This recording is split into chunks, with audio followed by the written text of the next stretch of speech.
eu sou o Gabs Ferreira e esse é o Devs Sem Fronteiras, o podcast onde a gente conversa com devs ao redor do mundo. E hoje vamos conversar com uma convidada desenvolvedora que vive em Porto, lá em Portugal. Antes de chamar ela, eu queria chamar aqui o meu co-host viajante poliglota que tá para fazer uma viagem, Fabrício Carraro. Como é que você tá, Fabrício? Tudo ótimo, Gabs. Voltando a Portugal aqui, né? Começando aqui a nossa ida do Devs Sem Fronteiras pelos países do mundo, né? Vocês já acompanharam a gente por vários países lá no Carreira Sem Fronteiras e aqui no Devs Sem Fronteiras a gente já esteve nos Estados Unidos, né? Na semana passada. Essa semana agora a gente indo pra Europa, pra Portugal, a terrinha, pra falar com a Juliana. Como é que você tá, Juliana? Oi, pessoal. Tudo bem? Eu tô bem, muito bem por aqui. Muito feliz de estar aqui com vocês e poder participar desse podcast.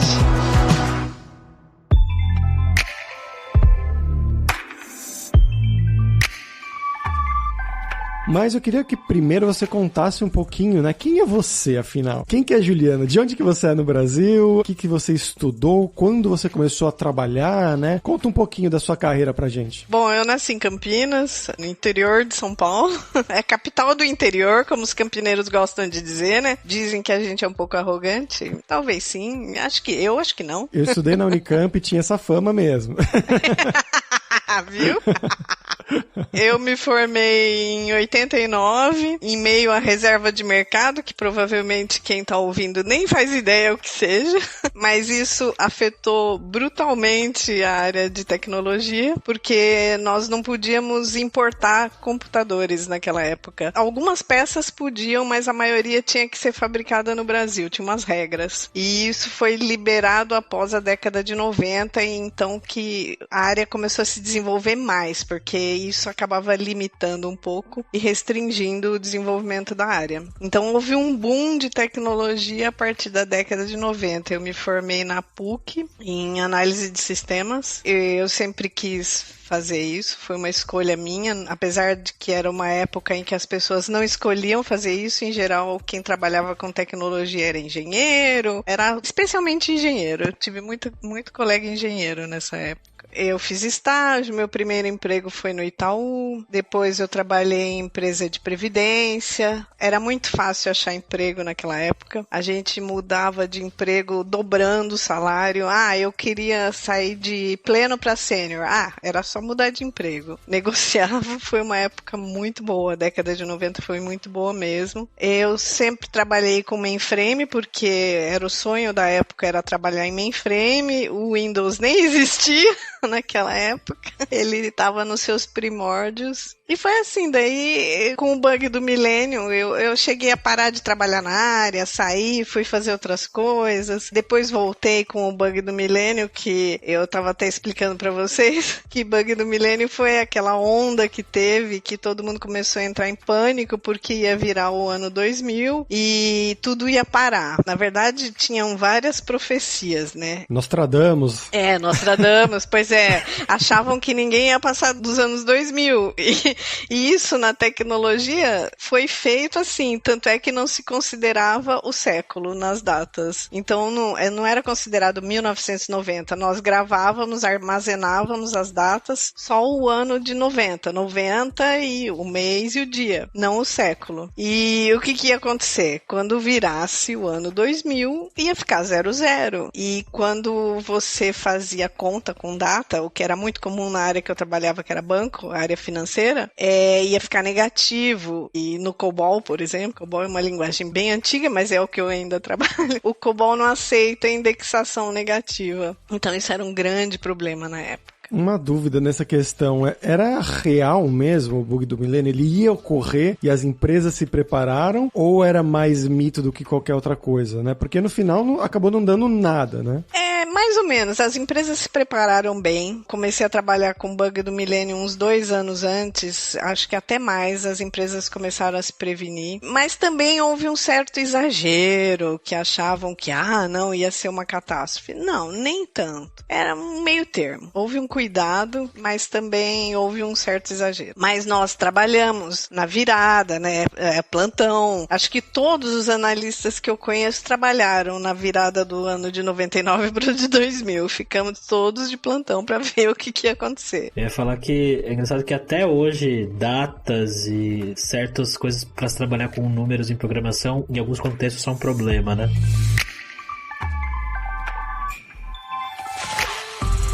E aí, bom, você começou a trabalhar com outras coisas, né? Você falou, voltou com o Bug do Milênio, e aí? Voltei. Nessa época eu sempre trabalhava com mainframe. Depois que virou ano 2000, eu falei, não, agora eu vou variar, eu quero trabalhar com baixa plataforma. Aí na época era o Visual Basic. Ainda não era nem .NET, era Visual Basic. E fui trabalhar com Visual Basic e comecei a trabalhar com o Banco Itaú Europa, que na época a sede era em Lisboa, e comecei a trabalhar com um sistema que ele executava aqui em Nova York, eram algumas unidades externas que tinham do banco, mas eu cuidava do que estava aqui em Portugal. Então nós viemos para cá implantar o sistema. Foi uma época muito boa, eu gostei muito de trabalhar com baixa plataforma, quanto trabalhar com os portugueses. Eu não trabalhava só com os portugueses, trabalhava também com americanos, e eu peguei gosto por trabalhar com outras culturas. Eu tinha um bom nível de inglês, assim,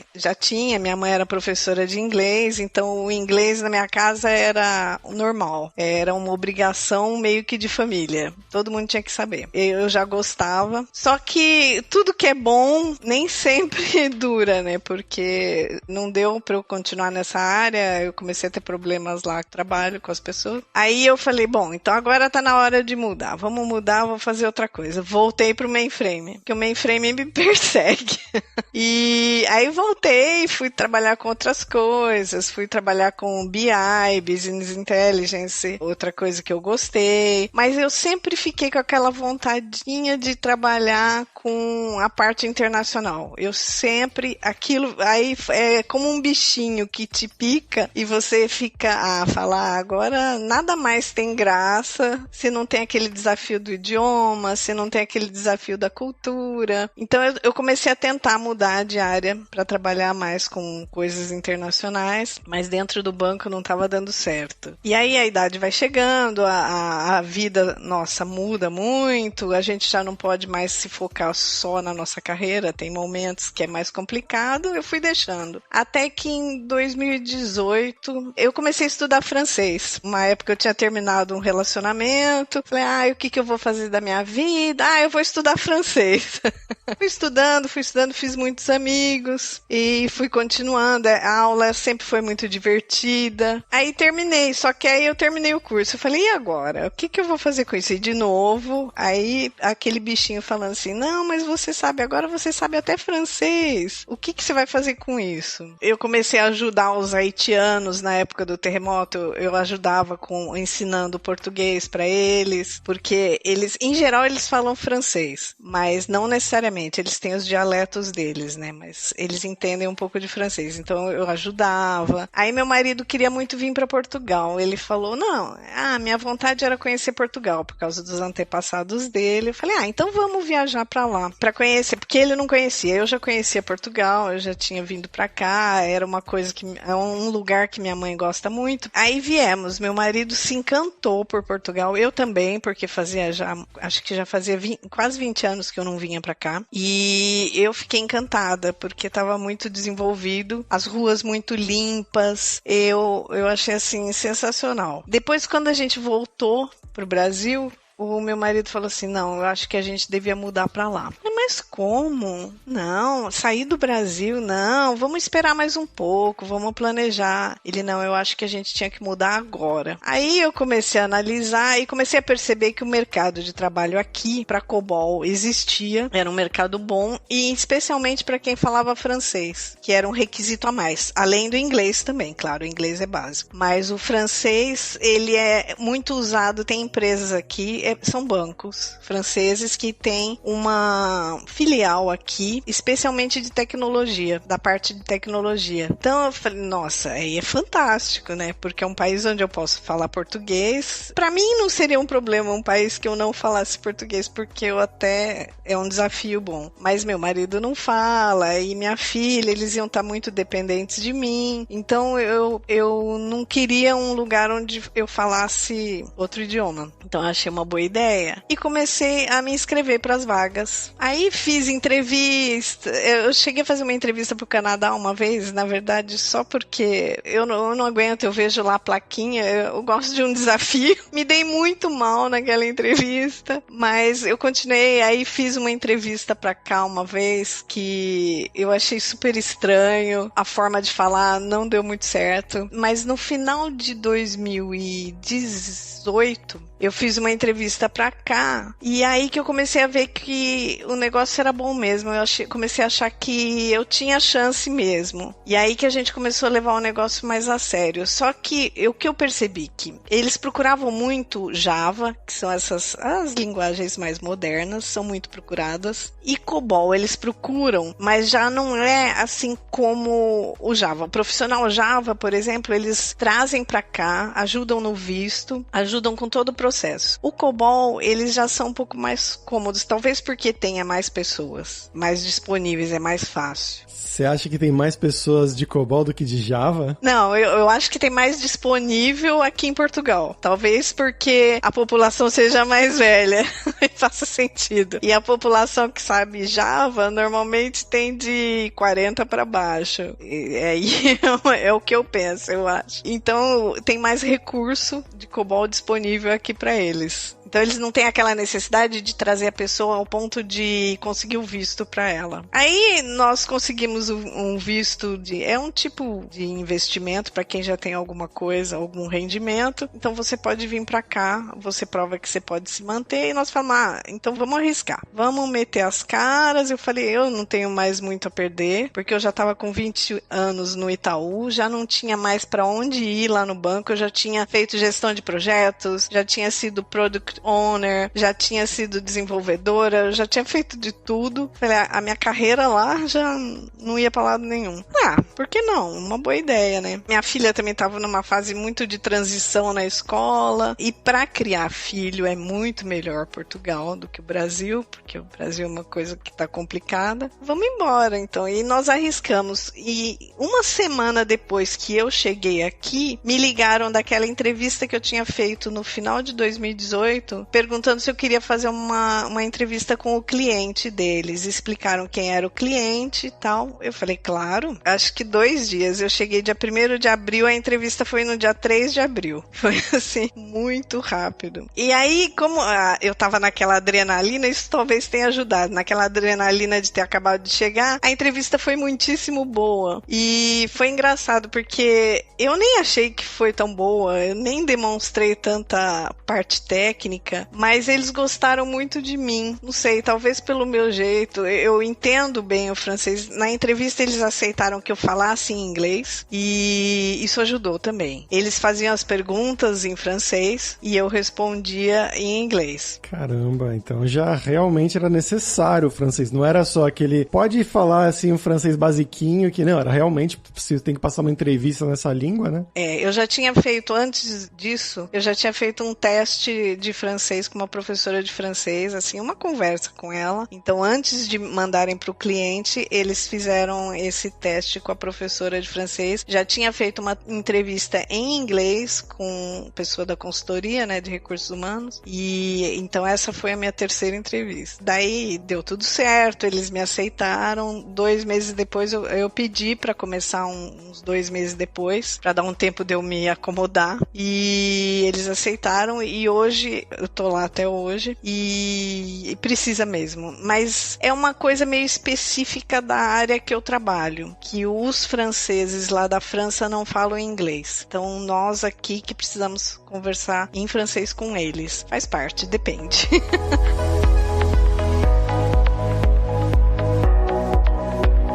E o que você faz no dia a dia, Juliana? Conta um pouco mais pra gente do seu trabalho. Nós trabalhamos tudo com metodologia ágil, eu trabalho com projeto, eu sou desenvolvedora. Eu escolhi vir pra cá e trabalhar eu quis trabalhar como desenvolvedora porque eu achei que era um desafio mais fácil, seria mais fácil para mim, porque eu acho que gestão de projetos você precisa muito mais do idioma, você precisa ter uma desenvoltura no idioma, e eu achava que em outra cultura você acabar de chegar sendo gestor de projetos ia ser meio complicado. Então eu falei, não, eu quero uma coisa técnica que precise menos comunicação, porque eu não queria ter esse desafio logo de chegar aqui. Então hoje eu faço projetos dentro da metodologia ágil, eu desenvolvo em COBOL, SIX, DB2, uma coisa bem básica assim, básica antiga, mas a programação deles aqui, isso eu descobri, é extremamente complexa comparada com o que eu estava acostumada no Itaú. Eles usam todos os recursos da linguagem, especialmente do DB2, que era uma coisa que no Itaú nós íamos num sentido diferente, porque lá se preocupava muito com execução, demorar muito, volume de processamento muito alto, não podia ser uma query demorada, nada disso. Aqui eles não se preocupam tanto com isso, e eu fiquei assim no começo meio chocada. Mas como? Mas isso processa? Não demora muito? Porque é uma questão de diferença, e eu acho isso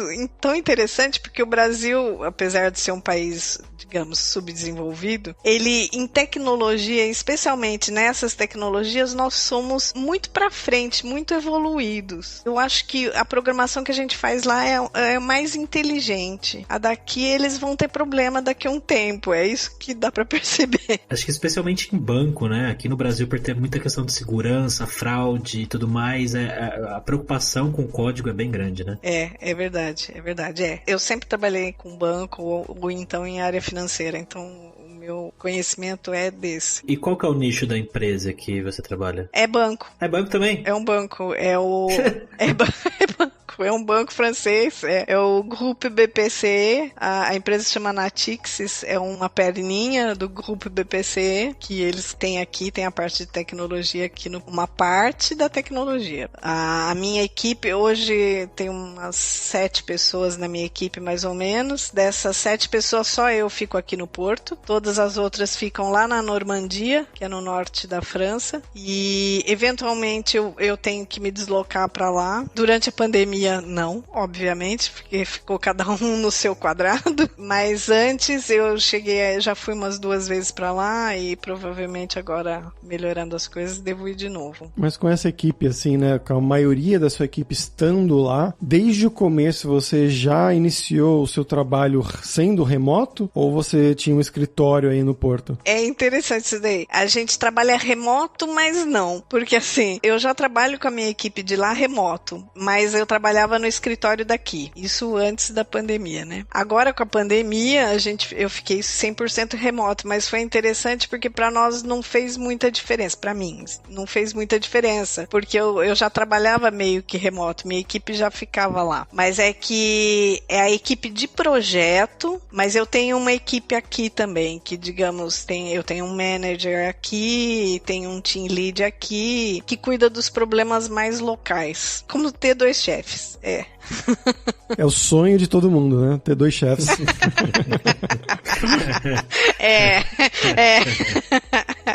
Aí depende.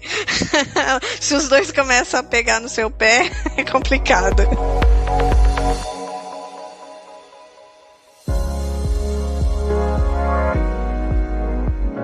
Como que você vê o mercado hoje para pessoas aí que têm mais de 40 anos, que é o seu caso, né? Porque programação, muita gente hoje em dia fica com essa dúvida, né? Putz, será que eu não tô muito velho para ir fora? Será que não contratam só os mais jovens? Aqui o mercado com certeza é melhor do que no Brasil. Porque no Brasil, meu salário, se eu tivesse ficado lá e tivesse saído do Itaú, certamente meu salário teria reduzido pela metade. Isso se eu achasse emprego. Ele teria sido reduzido pela metade. E aqui o que eu vejo que não, eu concorro em pé de igualdade, não importa a idade. Depois que eu saí de lá e vim pra cá, em geral no LinkedIn, uma vez por mês pelo menos eu recebo uma mensagem de alguém perguntando que tá precisando de alguém de COBOL, se eu tô interessado em ver a proposta. Já cheguei a indicar algumas pessoas que eu conheci, essas pessoas acabaram conseguindo emprego. Então eu vejo o mercado aqui é muito mais aquecido. É bom, é um mercado muito bom. E eu diria que não é só Portugal, porque eu tive colega meu que veio da Romênia, trabalhava com isso na Romênia. Eu já tive gente que me escreveu propondo da Polônia, gente que propôs de Barcelona, por exemplo. Barcelona foi mais de uma vez até. E então é comum,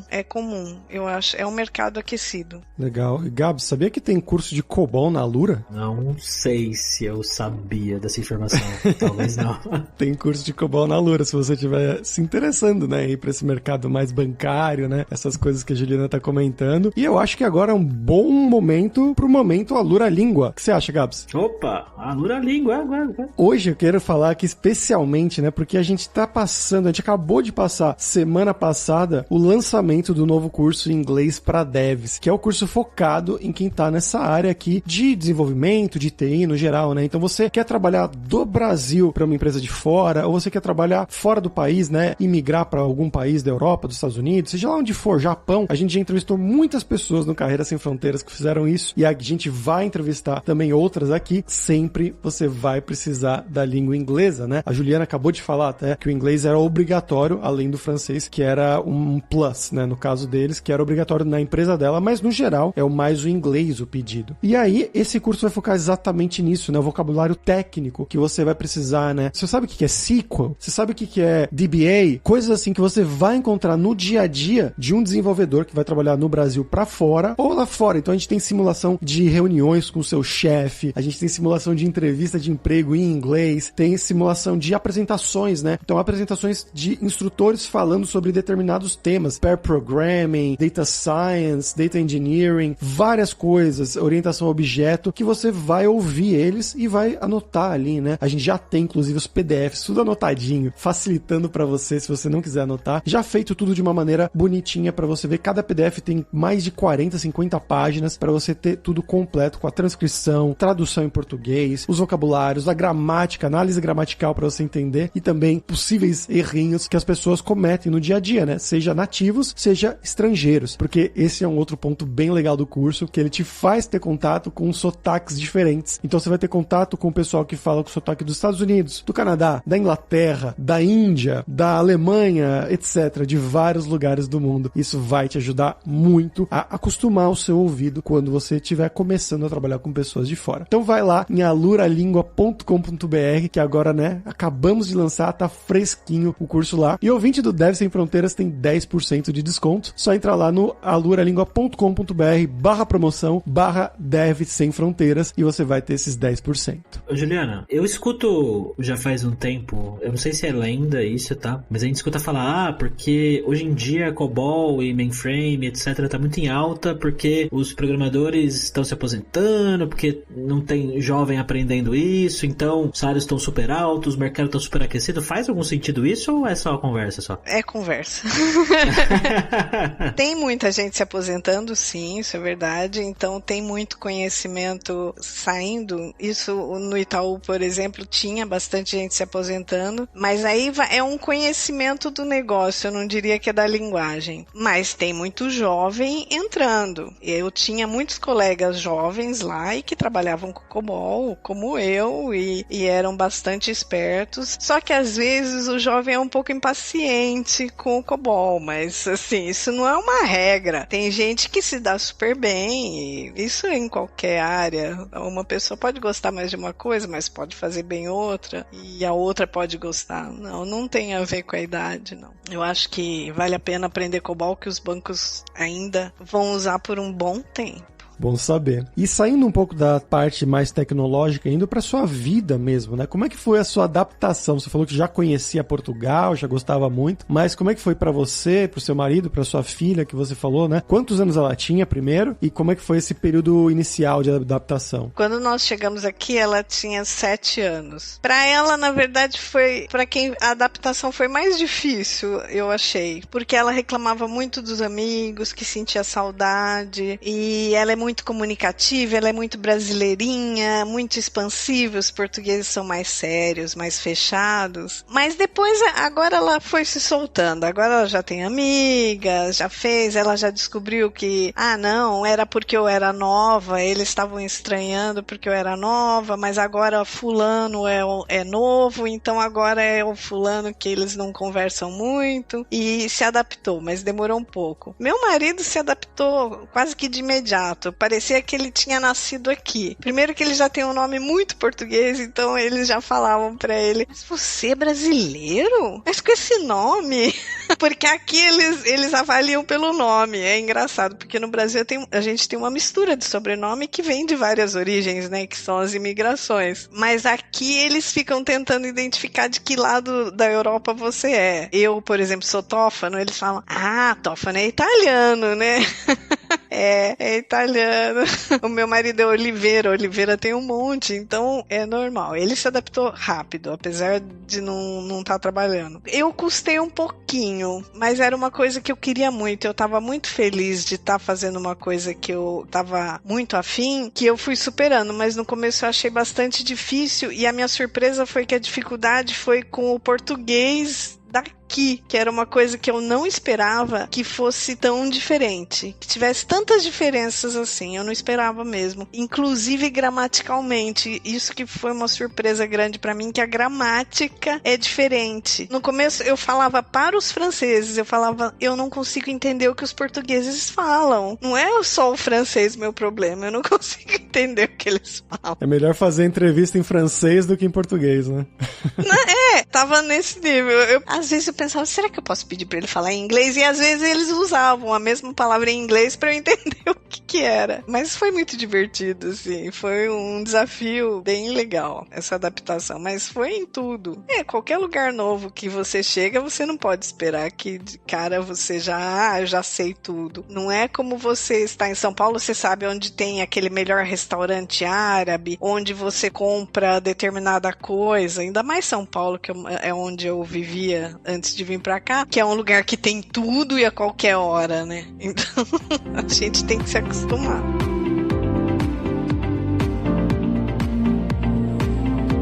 Até aproveitando, você falou de comprar, como que é a questão financeira aí, Juliana? Que Portugal é um dos países que também a galera fala, é um país que, se comparar com os outros países da Europa Ocidental, é o que paga menos. Como que é o custo de vida aí, com o que você ganha e o seu marido e tudo mais? Ganha-se menos aqui, é verdade, mas o custo de vida é menor, exceto por aluguel. Aluguel aqui ainda é muito caro. Porto é mais barato que Lisboa, tem isso também. Mas um aluguel razoável aqui, no mínimo 700 euros. E, em média, eu acho que ganha, na nossa área, uns 2.000 euros, assim. 2, talvez no máximo 3. É uma média, que é uma média baixa para a Europa. Eu sei que em outros países ganha-se mais. Mas é uma média relativamente alta para Portugal, né? O salário mínimo aí é alta para Portugal. O salário mínimo aqui acho que tá 8, não sei se chegou a 850, é algo em torno de 700, 800. Para você que tá ouvindo a gente e não tem muita noção, parece pouco de 700, 800 para 2.000, mas é muito dinheiro em euros, né? Faz muita diferença, né? É muito dinheiro. Não, quem tem um salário de 3.000 é um puta salário. Já é rico aqui em Portugal, é considerado rico. Mas eu acho que isso, em geral, na Europa, a diferença salarial é menor entre as pessoas, então não existe uma diferença de classes tão grande, em geral. Não significa que não tenha quem ganhe muito, sempre tem, mas existe menos diferença. Eu acho que, inclusive, um juiz, meu marido que estava vendo, parece que um juiz ganha uns 2.400, mais ou menos. Quem trabalha em tecnologia aqui é considerado como uma pessoa que ganha bem. Conta aí, Juliana, que dicas que você tem para jovens e não tão jovens que estão ouvindo a gente agora aqui, que tem vontade de ir para Portugal, ganhar mais que um juiz? Inglês precisa, sempre. Isso, as vagas que eu vejo aqui, as melhores, sempre precisa inglês. Talvez, assim, em Lisboa seja menos necessário, mas eles sempre pedem alguma coisa. Então, o português, em geral, fala muitos idiomas, então para você conseguir concorrer no mercado de trabalho deles, os idiomas idiomas são importantes. Você não ter nenhum preconceito, barreira, não ligar assim. O português, ele é muito literal nas coisas que ele fala, ele é muito direto. E às vezes a gente pode achar que eles são secos, ou que eles estão querendo te ofender, ou estão falando alguma... Mas não é o jeito deles. Eles falam as coisas do jeito que elas são. Eles são mais sinceros. Eles não ficam cheios de mimimi e tal. Não ter preconceito com relação a isso, escutar ou crítica às vezes que eles falam e aceitar. Ser maleável, foi isso que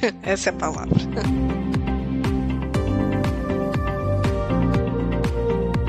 Bom, Juliana, e agora é a hora do perrengue, que é quando a gente pede para os nossos convidados contarem histórias engraçadas, gafes, micos, coisas que tenham acontecido com você nesse tempo aí que você tá em Portugal. Pode ser da língua, pode ser do trabalho, seja lá o que for. Eu tentava evitar as gafes não falando muito, mas assim, foram muitas. Nas reuniões, assim, logo no começo, onde misturava portugueses, brasileiros, eu sempre ficava assim, rindo, eu sempre respondia oui, oui, sim, sim, sim. Então, assim, lá na França eles falavam assim, a Juliana sempre responde sim, sim, sim, porque na verdade eu não tinha entendido direito o que eles estavam falando, eu tava oui, oui, oui, tava só sentindo. E aí um brasileiro, um colega meu aqui, ele falou assim, Juliana, você tá entendendo? Você tá sempre rindo, não acredito que você entendeu tudo que ele falou.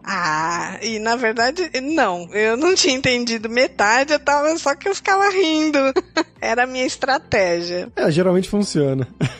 Aí, depois com as coisas dos portugueses aqui, tem vários micos, mas um que eu consigo me lembrar, que eu entrei num trailer. Trailer é da minha época. No Brasil, agora, o moderno é food truck. Era um food truck e eu queria um lanche. E aí, eu vi um desenho de um lanche e em cima tava escrito assim, Nascer do Sol. Roulotte Nascer do Sol. Só que eu achei que roulotte era o nome do sanduíche. E aí eu falei, eu quero uma roulotte, que era tipo um wrap. Aí eu quero uma roulotte. O moço me olhou assim. Falei, eu quero uma roulotte. Eu apontava pro lugar, ele... Aí meu marido percebeu que eu tava fazendo besteira. Não, ela quer aquele sandes ali.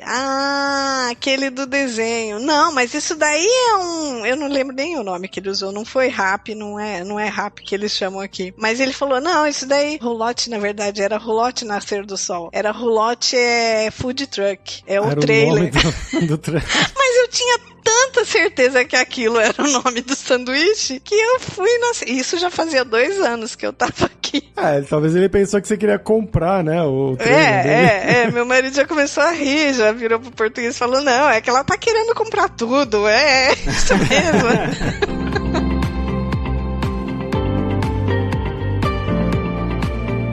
Maravilha, Juliana. Obrigado pela sua participação, pelo seu tempo, foi bem legal. E você quer divulgar alguma coisa? Qualquer coisa eu tô lá no LinkedIn, Juliana Tófano. É só me procurar, mandar mensagem que eu respondo. Os links, para o pessoal lembrar, agora eles vão estar sempre no devsemfronteiras.tech.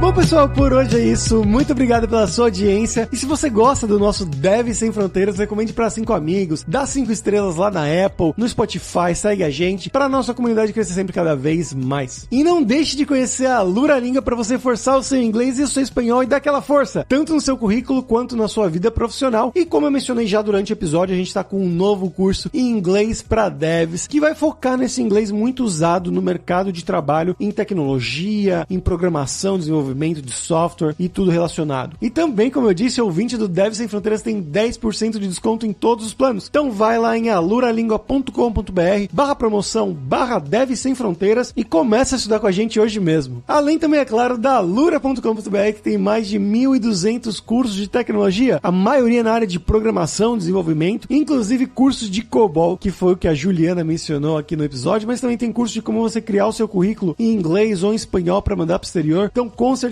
vai ter o curso pra você. E se você curtiu as músicas de abertura e fechamento, e você quer uma trilha original pro seu podcast, pro seu vídeo, seja lá o que for, pode contratar o nosso Rick produtor. O e-mail dele é producer.rickster@gmail.com. Então, pessoal, até a próxima quarta-feira com uma nova aventura em um novo país. Tchau, tchau!